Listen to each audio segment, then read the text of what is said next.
King Charles provided a glimpse of how his first ever Christmas broadcast will be in September, a royal commentator said. Charles delivered his first address to the nation as the sovereign on September 9, the day after the death of Queen Elizabeth II.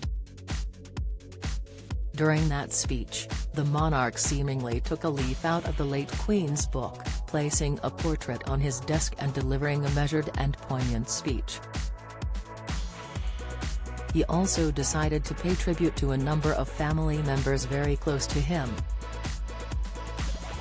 Royal expert and broadcaster Jonathan Sacerdoti believes the September speech could serve as the blueprint for Charles' upcoming Christmas message. The broadcast, recorded earlier this month but traditionally aired on Christmas Day afternoon, will also likely be measured by many royal watchers against those delivered by the Queen throughout the decades, Mr. Sacerdoti added.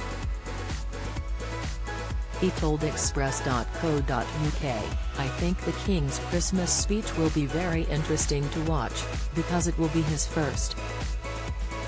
The Queen really, like everything she did in her line of duty, made everything her own, because she is the only monarch that nearly anybody ever knew or could remember, thus everything he does will always inevitably be measured against how she would have done it or did do it."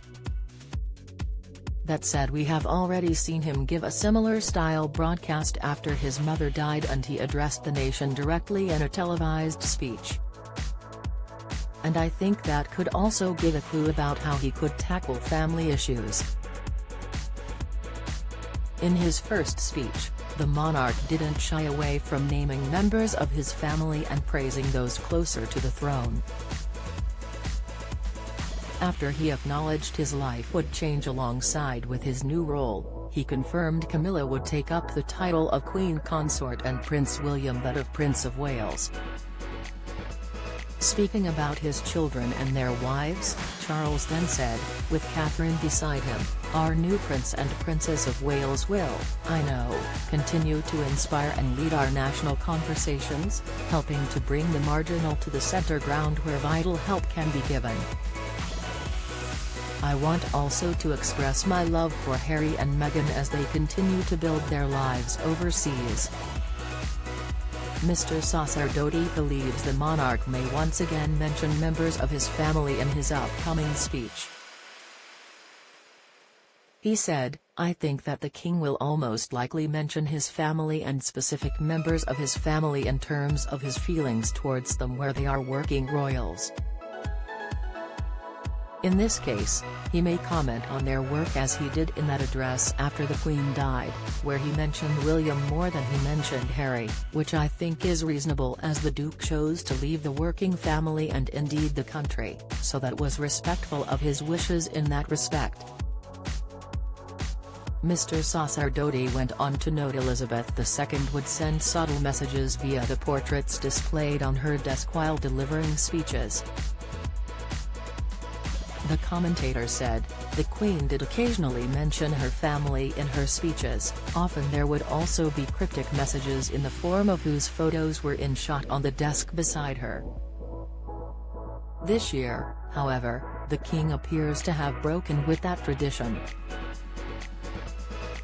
An image from the upcoming Christmas broadcast released yesterday evening by Buckingham Palace shows Charles standing at St. George's Chapel, on the grounds of Windsor Castle, rather than sitting behind a desk at one of his residences. The King, however, had followed the blueprint set by his mother in his first speech as monarch on September 9, when Charles poignantly displayed only one portrait on his desk, one of his late mother smiling. The portraits shown by the sovereign have often been a topic of discussion for commentators and royal fans. This was particularly true following the speech delivered in 2019, when the decision not to display a picture of Meghan and Prince Harry on Elizabeth II's desk as she delivered her Christmas broadcast was seen by many as either a snub to the Sussexes, who a few months prior had welcomed their first son, or a way to highlight the direct line of succession to the throne. royal authors Omid Scobie and Caroline Durand alleged in their flattering but unauthorized biography of the Duke and Duchess of Sussex finding freedom. Meghan and Harry themselves were left upset by the absence of their picture on the Queen's desk in 2019. The pair wrote in their book, first published in August 2020, Harry felt as though he and Meghan had long been sidelined by the institution and were not a fundamental part of its future. One didn't have to look further than the family photos displayed during the Queen's speech on Christmas Day. In the Green Drawing Room at Buckingham Palace, where the Queen delivered her address, viewers glimpsed photos of the Cambridges and their children, Charles and Camilla, Prince Philip, and a black and white image of the sovereign's father, King George VI. Noticeably absent was a photo of Harry, Meghan, and their new baby, Archie. Palace sources insisted that the photos were chosen to represent the direct line of succession, but for Harry and Meghan, it was yet another sign that they needed to consider their own path.